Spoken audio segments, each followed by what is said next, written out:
আমি বলে দুইটা গরু চুরি করছি একটার লাগি এ নাম এবাদুল হক চৌধুরী খতন মিয়া তুমি নইলাই না গতবীরা খতন ভাই আমার নিজের চাচাগ্র ভাই আমার বাপর দোকান একটা দিয়া গেছেন ও দোকানের মধ্যে আমি একরকম জাদুঘর সারা আমি প্রমাণ টাঙ্গাইয়া রাখিয়া আপনার ইন্টার দাবত রইল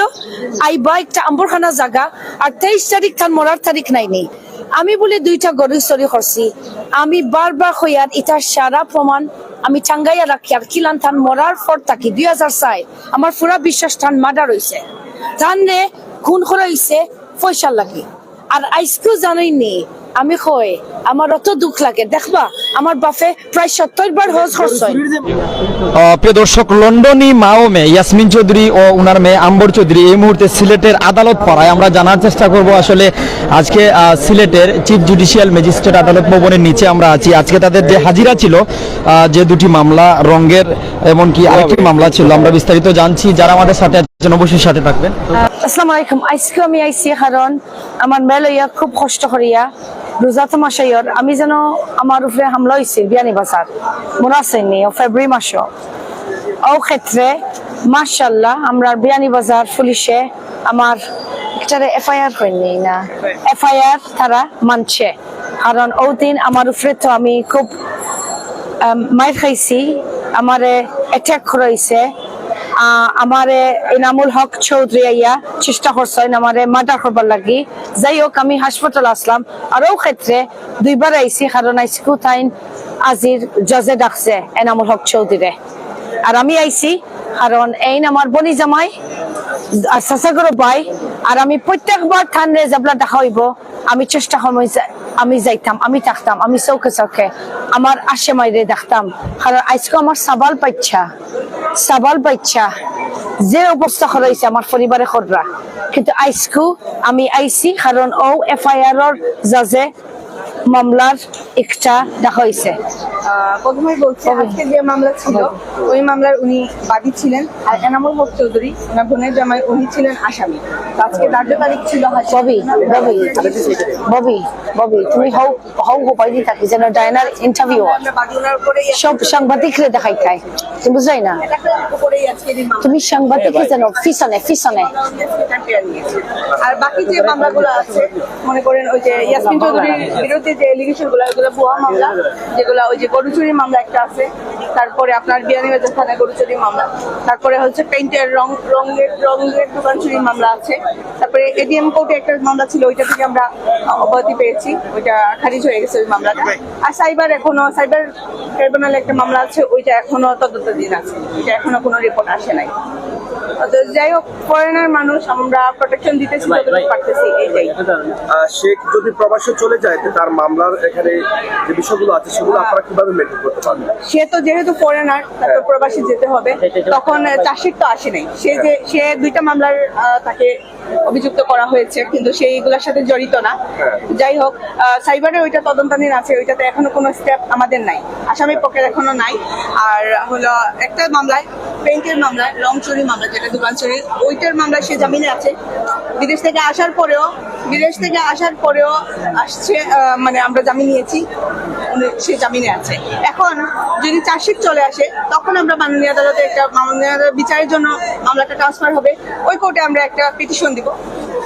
দিয়ে সে যাতে প্রবাসে ফেরত যেতে পারে এই ব্যবস্থা করে একটি বিষয় আমরা জানতে চাই ইয়াসমিন চৌধুরী বারবারই অভিযোগ করেছেন যে রঙের চুরির মামলা একটা আছে ওইটা কথা সেই মামলা কিন্তু সে তখন দেশে ছিল না তাকে প্রবাসী রেখে বা ইনকোয়ারি যখন মামলাটা এটা বিষয়ে আপনারা আদালতে কি বলছেন না মানে আমার মেয়ে যখন আদালত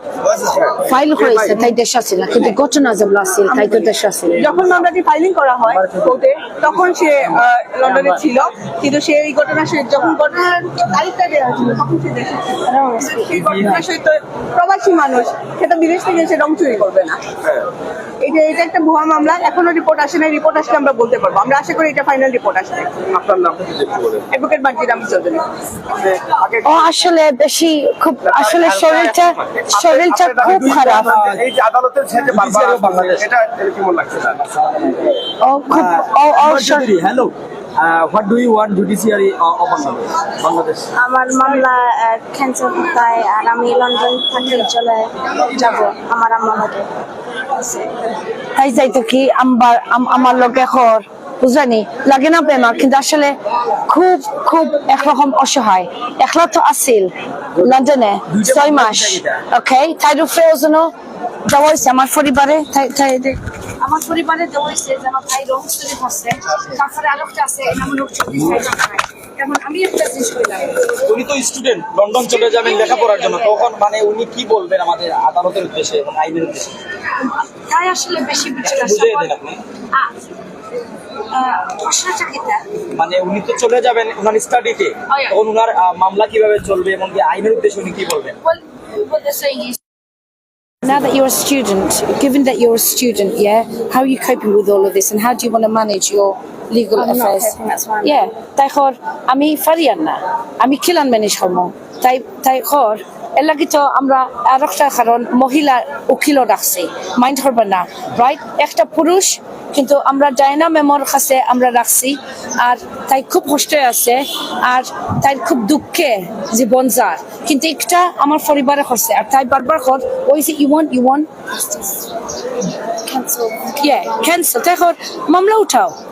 আমার পরিবার রেখর এটা করো এখানে মামলা উঠাও না এখানে আমার উপরে কারণ তাই তো আমার কোনো প্রয়োজন পড়ে না তারা যদি উইথড্র করলাই তারপর আমি বারবার হইয়ার আমি কইছিলাম আমি সমাধানে গেছিলাম জানোনি 17 বছর লাগে আমি খালি সমাধান চাই আর আমি প্রত্যেক ফিরা আইয়া বারবার আমার চাচা করে বাইয়ান্তারে দেখাইয়া তারা আমার ফাত্তা দেয় না কিছু করে না আর একটা জিনিস আমি কইলাই ও বিচারার মৌতর তারিখ ই মানুষকে ভালো করে দেখা ইগো আমার আব্বা আলহাজ আব্দুল মুকিদ চৌধুরী মনে রাখা আপনার যারা আইসকু দিদিতে আইসকু মহিলা হইয়া মানুষে কয়েক মানুষে মাতইন কিন্তু আইসকু পুরুষ হইয়া বনি জামাই আর চাচা করে পাইনতে আপনার সম্পত্তি দখল করিয়া মারিয়া তারপরে আমার নিজের বাপরে মিঠাই লাইছেন তার মরার তারিখ 23 তারিখ তার নামে আমি এনজিও করছিলাম একটাও তারা ধ্বংস করছেন এখন আমার বাপর মরার তারিখ 23 মার্চ খবর আর এখন কইতাম না কিন্তু আপনার দোয়া করবা আমি খুব বিরাট খামে আছি আমি জানি শান্তি হইতাম না যত বিল আমার পরিবারে জেল খাটিছেন না কারণ ও সবাল বাচ্চা বাইদি দেখিয়া আমার ইনকাম নষ্ট আমার শরীর নষ্ট আমার প্রতিষ্ঠান নষ্ট আমার সময় নষ্ট ও শেষ কথা আপনাকে দোয়া করবার রমজান আর বারবার হইয়ার আমার পরিবারে আমি ছাড়তাম নাই তাই জানেন আর এর মাঝে ও দেখা ইগো খেও মাতই না খেনে সালে আহমদ খসরু আমার কিতা করছেন আর এনামুল হক চৌধুরী আর ওজন আমার বোন অন তাই রুফরে তো বিদেশ আমি অভিযোগ ফেলাই দিছি আর এইটাই আমার পরিবার মা ভাই বোন নাজমিন আখতার চৌধুরী পারবিন নাজমুল হাসান চৌধুরী মিন্টু তান বউ রিমানব আমার ছোট বোন নাজরিন আখতার চৌধুরী শিল্পী আমার মা রোশনারা মুখিদ চৌধুরী আর নাজমিন আখতার চৌধুরী পারবিন সালে আহমদ খসরু রাইট ওই দেখো জাসনা বিবি সপ্তাহ 12 ওই দেখো কা আপনাইতে বারখরকা তান উফরে কিতো হইছে আমি কোন জিডি ফলাইছি আর তারা কিলা নাসের ও বেটার লগে আর ই বেটি অত খান্দাত খেনে জামাইরে ফলাইয়া আমি হইয়ার আমার দুঃখ লাগবো না নি ও টানটাইন জামাই তারা সব সো এখন আমি কিতা হইয়ার মাইন্ড করবা না আমরা রে ইমোশনালি আমি মাতি ধন্যবাদ আমার উকিলর সব উকিলে আমাদের দরিয়া রাখছেন এখন আমার সামনে দি গরুর মামলা আমার জায়না মেমে চালাইবা একটা হইল এপ্রিল মাস আর একটা রিপোর্ট আইছে ওনকা বলা করে একটা রিপোর্ট আইছে পুলিশের রিপোর্ট বুঝছেন নি এখন ট্রাইলোজার এপ্রিল 12 নি না 12 তারিখ আপনাইতে আজি রইবা মামলাটা যদিও আপনি অতীতে অনেকবার বলেছেন আজকের লাইভে আমরা জানতে চাইবো কেনই মামলাটা হইছে কেনই একটা হইছে কারণ আমারে পানিশমেন্ট কিটা হয় আমারে অত্যাচার দেওয়ার আমারে প্রতিশোধ লওয়ার জানেন এখানে কারণ ফইলা তারা সম্পত্তি দখল আছে আর আমাদের ডর দেখাই আমি যেন উঠিয়া ডরাইয়া যাইমু কি এখন জানোনি তান্তনর খাফের বিশটা মারের কারণ জানোনি তাইতেন মনে করছে না আমার সাহস রইছে নাই বা তাইতেন মনে করছেন আমি উকিল বাংলা বেশি চিন্তাম নাই আমি তো ব্যাকল আমি তো বিদেশি আমার কোনো বেশি কন্ট্যাক্ট নাই নেটওয়ার্ক নাই আমি কিতা বুঝবো তাইতেন মনে করছেন আমি হাগা আমি একদম ব্যাকল আমি দৌড়িয়া যাইমু কি লন্ডন আর মোটামুটি আমার অ্যারেস্ট হয়ে যাইব আর তাইতেন দখলে যাইবা কি সারা তান্তনর একটা শেষ হয়ে গেছে কারণ আমি জানি কিতা যে দেশে যায় যে সাথেও আমি বাংলাদেশে মায়া করি সম্মান করি আদালতে আমি সম্মান করি আর যে জায়গাতে আমার দেখা হয়েছে যে জায়গা যদি আমি 2টা চুরি করছি না আমি কইছি আমি খারাইমু আর ও এখন দেখতাম 12 তারিখ এপ্রিল মাস তান্তানোর প্রমাণ ফলক্ষা কারণ যে বেটাই জব করছে বাদ দিছে ও বেটা বাদী এবাদুল হক চৌধুরী আস্থা দুনিয়ার বেঈমান